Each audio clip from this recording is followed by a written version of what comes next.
Hello and welcome to Coffee with Dr. Carla. I'm Dr. Carla. I have Amy here with me today, and today is our goal is to talk about some mental health related issues and hopefully start to end the stigma surrounding them. I don't work with couples directly, but I work with plenty of individuals who are struggling within their relationship, and probably the biggest thing that I find myself suggesting is, or asking about is, do you guys have regular date nights? And almost nobody does. Yeah. And there's a couple reasons. Time, we're married, so like, what do you mean date night? That type of stuff. Mm-hmm. And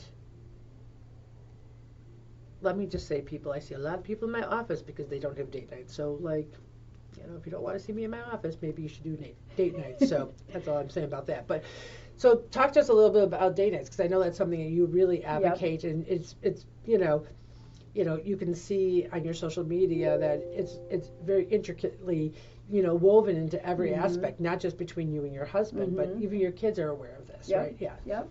Yeah. Date nights, all the excuses are valid. Right. Right. I don't have time. My husband works night shift. I'm home with the kids. We have kids, so we have to find babysitters. Money, it's expensive to go out. Yep. And it can be. Right, it can be. Yes, yeah. absolutely. Mm-hmm. And it should be. You are in a marriage. You are with this person forever. That's the point of it. Money shouldn't be a limit when it comes to date nights, because they are that important. But I get it. Not everyone has money. And let me tell you, I cannot tell you the last time that my husband and I were out on a date night. Out. Of the house, because time, I can't value that stuff. I'd rather just make it at home, which we'll talk about, but we just don't do it. I mean, we went out for like a school fundraiser, we go to weddings. Those are not date nights. We can say they are, but they're not. Yeah. And that's something that people have to understand too, is you have this in your mind like, well, I spent time with him, but did you, or her? So right. How were you demonstrating that you were present with that person? Right. Yeah. Right. Going to a wedding is not a date night. That's a date night for the couple. That's a big date night for them. Yeah. With a big bill. So years ago, we are going on our 12th year of date cards. I don't know where I came up with this idea, but I was like, I'm going to do this because it's going to be good. So when my husband and I got together, I had already had a son from a prior marriage. Okay. So he came in, not to just a girlfriend, but a girlfriend that has a kid. Right. Date nights weren't a thing. Instant family. Exactly. So it doesn't matter if you have that instant family or you build your family or you're in a true dating relationship. It's important to date. And people, we just get lazy. We do. It's much easier just to sit on a couch and hang out than go out. So I started date cards, and the concept of them, everyone can do these. You do not have to be that creative, okay? So get that out of your head. We don't need to overthink and get ourselves all wound up over this, but I challenge everyone to do this. So every month, he opens up a card, and it has a date on it. One date, and it was probably my favorite January date, was we're going to go sledding like little kids. Okay. I was so excited. I could not wait for him to open that up because he got it for Christmas, and I was like, when do we go sledding? As adults, but pretend like you're a little kid. He opened it up. It was January 31st, and it still had not snowed.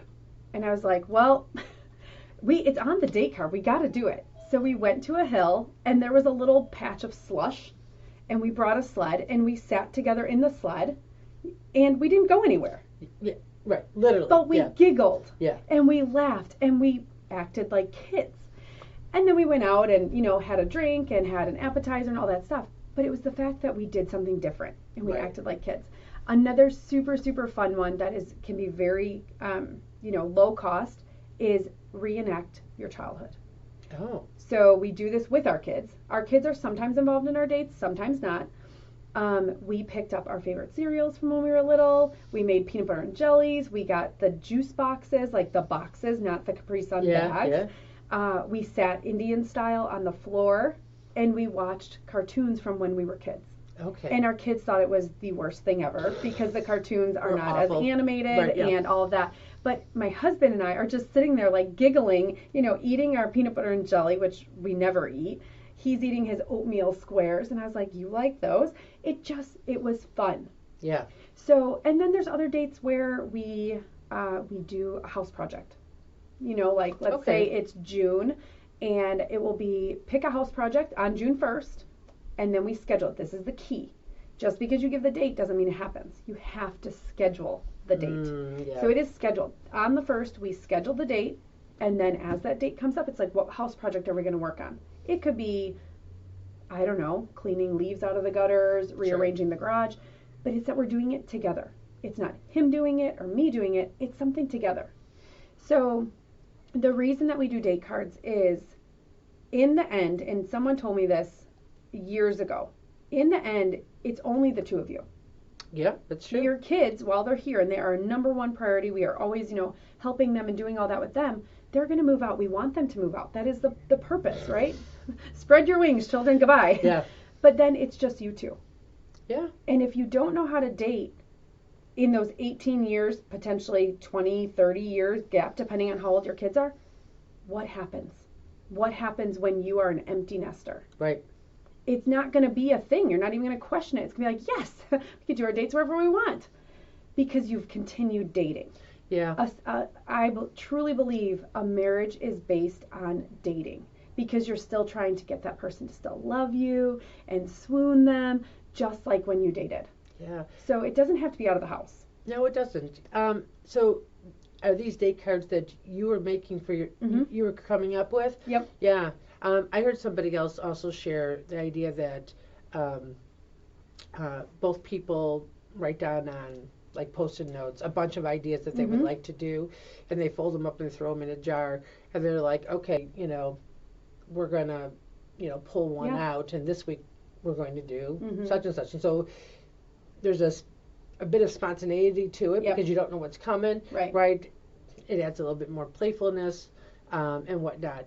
And so so at this point, are you guys averaging like one date night a month? Is that how? Yeah. So we do our date card every month, but it's actually kind of grown into more. We're more present when we can be. Okay. Because of those date cards. So like last night, our kids went to bed, and we could have played on our phones or fallen asleep on the couch. I was like, hey, do you want to watch a movie together? That's a date night. Yeah. It shouldn't, in our heads we're like, no, it's not. But it is. You have other things you could be doing. Yeah. But giving that time to that person, and just another step up is you can date yourself too. Well, right. That's so important. Yeah. It really is important to spend time with yourself, do things by yourself. A couple months ago, I went to Taco Bell by myself. And some people can't do that. They're like, I'm not going by myself. I just sat there, and I brought a notebook, and it was so nice to just be with me. Right. And that's important, and we do date cards with our kids too. So every month on the 1st, they open a date card, and same thing. Sometimes they're super fun. It could be a board game night. It could be movie of your choice. This month it was pick a style of food. So Mexican, Chinese, Italian, whatever. And we have to make it all together.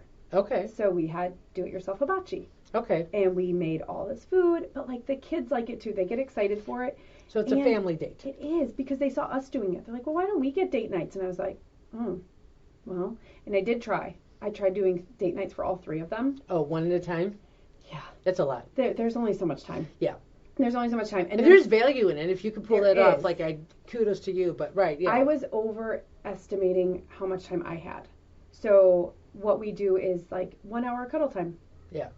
And people are like, that's not a date night. Yes, it is. That is 1 hour of you and I. Yep. Just and nobody else gets my attention during the time. And that was good. It's something we should all do. Right. But it's just, life happens. Yeah. So date nights, continue dating your spouse, do fun things. It can be out, it could be in, it doesn't matter. Right. But never allow excuses to get in between you, because you start drifting apart because you forget why you're here, and then you're just mom and dad. Yeah. And that's not a bad thing. But mom and dad have to be husband and wife too. Yeah, because you're setting this example. Yeah, you're more than just mom and dad, for sure. Yep. It's a lot of cool ideas, and again, if you are unsure about some ideas, all you have to do is Google it. I'm sure there'll be 100 people telling you 1,000 different ways to do it, right? And I like the fact that there is no one right way of doing it. It's whatever makes the most sense to you. So Thank you for that. Of course. So remember, you can change your thoughts, discover your potential, and transform your life by focusing on your overall well-being. So until next time, continue working on being the best you possible. Bye.